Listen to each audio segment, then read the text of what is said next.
सूक्ष्म रूप धरि सिए ही दिखावा, विकट रूप धरि लंका जरावा। इस 9वीं चौपाई में गोस्वामी तुलसीदास जी हनुमान जी के छोटे से छोटे और बड़े से बड़े रूप का वर्णन कर रहे हैं। हनुमान जी जब लंका पहुंचे तब सारे स्थानों पर उन्होंने सीता मैया को ढूंढने का प्रयास किया। सारी लंका छान डाली, फिर भी माता सीता कहीं पर नहीं मिली। फिर अंत में हनुमान जी अशोक वाटिका पहुंचे और उस अशोक वाटिका का सौंदर्य देखकर हनुमान जी ने विचार किया कि रावण ने निश्चित रूप से माता सीता को यहां पर रखा होगा, क्योंकि यह अशोक वाटिका जिसमें बड़े सुंदर वृक्ष थे, जिस पर फल लगे हुए थे, फूल लगे हुए वृक्ष थे। तो हनुमान जी ने सोचा कि रावण जरूर चाहता होगा कि सीता मैया के हृदय में उसके लिए प्रेम जागृत हो, इसलिए ऐसे प्रेम को बढ़ाने वाले स्थान पर उसने सीता माता को रखा होगा। फिर हनुमान जी ने इतना सूक्ष्म रूप धारण किया ताकि कोई उन्हें देख ना सके। वास्तविक रूप में हनुमान जी ने जो छोटा रूप धारण किया ना, उसके पीछे 2 कारण हैं। पहला कारण, हनुमान जी चाहते थे कि जब वह सीता माता को ढूंढ रहे हैं तब वो किसी को दिखाई ना दे, तब कोई उन्हें देख ना पाए। हनुमान जी ने सूक्ष्म रूप धारण किया, इसका मुख्य कारण है क्योंकि हनुमान जी चाहते थे कि जब सीता माता उन्हें देखे तब उनके मन में वात्सल्य की भावना हो और वो हनुमान जी को बेटा कहे। इसलिए हनुमान जी ने छोटा रूप धारण किया। पहला कारण, ताकि कोई उन्हें देख ना पाए, और दूसरा कारण कि सीता माता जब भी पहली बार देखे तो बेटा कहे। तो इस तरह से हनुमान जी दीवारों पर चढ़कर, वृक्षों पर चढ़कर अशोक वाटिका में माता सीता को ढूंढ रहे हैं। और अशोक वाटिका के बीचों बीच उन्होंने देखा एक बड़ा ही विशाल वृक्ष है और उस वृक्ष के नीचे एक अति तेजस्वी, अति सुंदर स्त्री बैठी हुई है। उन्हें देखकर हनुमान जी को विश्वास हो गया कि यही माता सीता है। हनुमान जी ने चारों ओर देखा तो 700 राक्षसियां वहां पर पहरा दे रही थी सीता माता के इर्द गिर्द। हनुमान जी सोच रहे कि थोड़ा उचित समय आने दो, फिर मैं जाकर सीता माता से मिलता हूं। रात का समय हो गया और तब उसने देखा कि रावण उसकी पत्नी मंदोदरी और अनेक सिपाहियों के साथ अशोक वाटिका में प्रवेश कर रहा है। रावण वहां पर आ गया और उसने आकर सीता माता को अपना प्रस्ताव सुनाया। वो कहता है कि तुम मेरी पत्नी बन जाओ, मैं तुम्हें बहुत खुश रखूंगा। सीता माता ने रावण की ओर तनिक भी ध्यान नहीं दिया। वो पूरी तरह से डटी रही, अपने स्थान पर एक घास का तिनका हाथ में लिए। अंत में रावण बहुत क्रोधित हुआ सीता माता के इस हट को देखकर। वह उसी क्षण शस्त्र निकालकर सीता माता को मारने की इच्छा कर रहा था। तब मंदोदरी ने रावण का हाथ पकड़ा और उसे रोका। फिर रावण ने माता सीता को चेतावनी दी कि अगले 2 महीनों में तुम तैयार हो जाओ, नहीं तो तुम मृत्यु को प्राप्त करोगे। तो ये सब कहकर रावण वहां से जाने लगा। और जब रावण जाने लगा तब जो सारी राक्षसियां थी वो सारी राक्षसियां सीता माता के पास आई और सीता माता को भला बुरा कहने लगी। वो कहने लगी, अरे इतना अच्छा प्रस्ताव है, तुम ले क्यों नहीं लेती? कलयुग में ऐसे बहुत सारे लोग हैं जो कहते हैं कि रावण बहुत अच्छा था। वो इसी राक्षसियों की मेंटालिटी को प्रदर्शित करते हैं। तो ये सारी राक्षसियां अधिक पास में सीता माता के आ रही थी।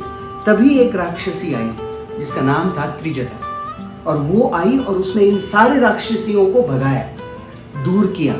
और वो कहने लगी, इस देवी को कष्ट मत दो, मैंने एक स्वप्न देखा है जिसमें मैंने देखा कि एक वानर आने वाला है और वो हमारी इस अशोक वाटिका के इर्द गिर्द और सारी लंका को जलाने वाला है। इस देवी से पंगा मत लो। जब त्रिजटा ने यह कहा तब सारी राक्षसियां दूर गई और त्रिजटा भी दूर गई। अब हनुमान जी ने देखा कि माता सीता एकांत में है। हनुमान जी विचार कर रहे थे कि मैं कैसे जाऊं सीता माता के सामने। अगर मैं छलांग लगाकर जाऊं तो उन्हें लगेगा कि ये रावण ही कोई दूसरा रूप लेकर आ गया है। तो इस विचार में हनुमान जी थे, तब उन्होंने देखा सीता माता के कष्ट को। उस समय सीता माता ने अपनी चोटी की एक गांठ लगाई, वो अपने गले में बांधी और उस चोटी को ऊपर जो वृक्ष था उसकी डाली को उन्होंने बांधकर अपना जीवन समाप्त करने की कोशिश कर रही थी। इस दृश्य को जब हनुमान ने देखा, तब उसी वृक्ष के एक पत्ते के पीछे छुपकर छोटे से हनुमान राम कथा गाने लगे। वो रामचंद्र जी का गुणगान करने लगे। जैसे ही माता सीता ने रामचंद्र जी का गुणगान सुना, वो अति प्रसन्न हो गई, इधर उधर देखने लगी। तब छोटे से हनुमान पत्ते के बाहर निकले। एक छोटे से बंदर छोटे से हनुमान को देखकर सीता माता को बड़ी प्रसन्नता हुई। एक माता का हृदय उनका जागृत हो गया और उन्होंने पूछा, तुम कौन हो? तब हनुमान जी बताते हैं कि मैं राम का दूत हूं। सीता माता तो बड़ी प्रसन्न हो गई और फिर हनुमान जी कहने लगे कि माते, आप चिंता मत करो, प्रभु रामचंद्र जी सुग्रीव की सेना को लेकर आने वाले हैं और आपको छुड़ा कर लेकर जाने वाले हैं। फिर हनुमान जी ने देखा कि सीता माता के चेहरे पर एक प्रश्न चिन्ह है कि ये आपकी सेना में सभी ऐसे छोटे छोटे बंदर हैं। ऐसे छोटे छोटे बंदरों के साथ रामचंद्र जी आकर क्या रावण का सामना करेंगे? हनुमान जी जान गए और तब उन्होंने अपना विशाल रूप धारण किया। ऐसा विशाल रूप, वो सारा वृक्ष को लांग कर अंतरिक्ष की ओर जा रहा है। तब सीता माता और अचंभित हो गई।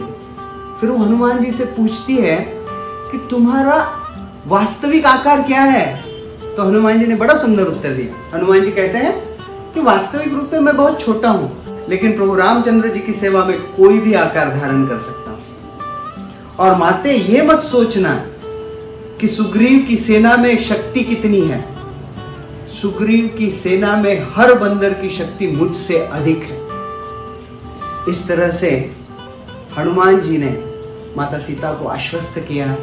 वो अंगूठी जो प्रभु रामचंद्र जी ने हनुमान के साथ दी थी, वो अंगूठी उन्होंने सीता माता को प्रदान की। वात्सल्य भाव से सीता माता हनुमान को बेटा कहती है। और फिर हनुमान जी बेटे की तरह मां से आज्ञा लेते हैं, अभी थोड़ा उधम मचाऊं, बड़ी भूख लगी है, कुछ खाऊं? तो हनुमान जी फिर निकलते हैं माता सीता का आशीर्वाद लेकर और वृक्ष के फल तो तोड़कर खाते हैं, साथ ही साथ जिस वृक्ष का फल खाया उसे उखाड़ कर फेंक दिया। सारी अशोक वाटिका को तहस नहस करना आरंभ कर दिया। वहां पर जितने राक्षसगण थे वो आकर हनुमान से युद्ध करने लगे। हर किसी को हनुमान जी पराजित करते हुए अपना कार्य जारी रखे। फल खा रहे हैं, वृक्ष उखाड़ रहे हैं, राक्षस आ रहे हैं, उनको मार डाल रहे हैं। अशोक वाटिका को ध्वस्त करने का और राक्षसों का संहार करने का यह उत्पात देखकर रावण ने अपने पुत्र अक्षय कुमार को भेजा। हनुमान जी ने उसका भी वध कर दिया। फिर कोई चारा नहीं था तो इंद्रजीत आए, और जब इंद्रजीत वहां पर आए, इंद्रजीत के साथ हनुमान का युद्ध हुआ। अंत में इंद्रजीत ने ब्रह्मपाश छोड़ा। वास्तविक किसी भी पाश का, किसी भी शक्ति का, किसी भी अस्त्र का हनुमान जी पर कोई प्रभाव नहीं होने वाला। फिर भी ब्रह्मा जी का आदर रखने के लिए हनुमान जी ने अपने आप को उस ब्रह्मपाश में बंदिस्त करवाया।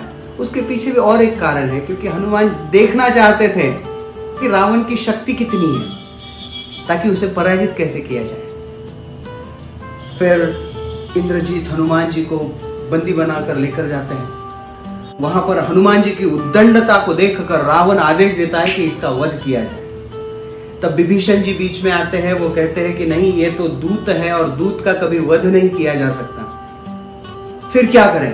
विभीषण ने कहा कि बंदरों को उनकी पूंछ बड़ी प्रिय होती है, इस पूंछ को जलाया जाए। तो रावण ने सारा कपड़ा मंगाया, लंका का सारा तेल लाया गया, कपड़ा बांधा गया, तेल डाला गया, पूंछ बढ़ती गई।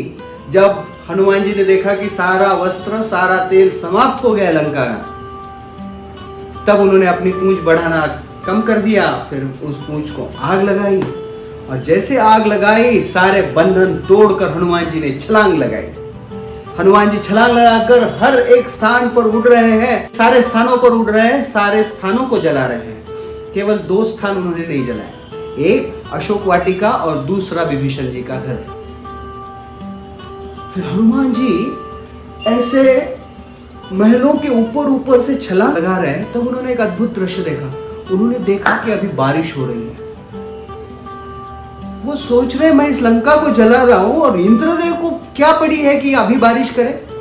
उन्हें बड़ा क्रोध आया। वास्तविक रूप में देखा जाए तो सारे देवी देवता रावण से त्रस्त थे, फिर भी इंद्रदेव ऐसे क्यों कर रहे हैं। तो हनुमान जी उनको पूछने के लिए जाने वाले थे, तो ऊपर से इंद्रदेव मुस्कुरा रहे थे और उन्होंने कहा चिंता मत करो, देखो बारिश किस चीज की हो रही है। इंद्रदेव तेल की वर्षा कर रहे थे ताकि अच्छी तरह से लंका जले।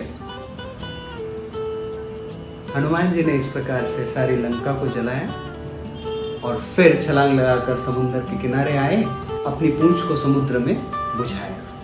इस तरह से लंका को जलाकर फिर हनुमान जी ने छलांग लगाई, भारत के दक्षिण तट पर पहुंचे और सभी साथियों को लेकर रामचंद्र जी के पास चले गए। रामचंद्र जी को संदेशा दिया, मिल गई सीता। सारा वृत्तांत तो सुनने के बाद रामचंद्र जी कहते हैं, हनुमान सीता माता को ढूंढना था, लंका को जलाया क्यों? तो रामचंद्र जी को हनुमान जी उत्तर देते हैं, प्रभु मैंने नहीं जलाया, आपने जलाया। रामचंद्र जी कहते हैं कैसे? हनुमान जी कहते हैं, जांबवंत जी को किसने प्रेरणा दी कि वो मुझे प्रेरित करे छलांग लगाने के लिए? वो आपने दी। त्रिजटा को एक वानर आएगा और लंका जलाएगा, यह स्वप्न किसने दिखाया? प्रभु आपने दिखाया। विभीषण के द्वारा मेरी रक्षा भी आपने की और मुझे कह रहे हो लंका मैंने जलाई। प्रभु आपकी इच्छा के बिना ना इस संसार में कुछ भी नहीं हो सकता है। तो रामचंद्र जी के प्रति यह शरणागत भाव देखकर रामचंद्र जी बड़े प्रसन्न हुए और उन्होंने हनुमान को आलिंगन किया। सूक्ष्म रूप धरि सिय ही दिखावा, विकट रूप धरि लंका जरावा। छोटा सा रूप देखकर सीता माता का वात्सल्य प्राप्त किया और विकट रूप धारण कर कर रावण की नगरी लंका को जलाया। सियावर रामचंद्र की जय, पवन सुत हनुमान की जय। हरे कृष्ण।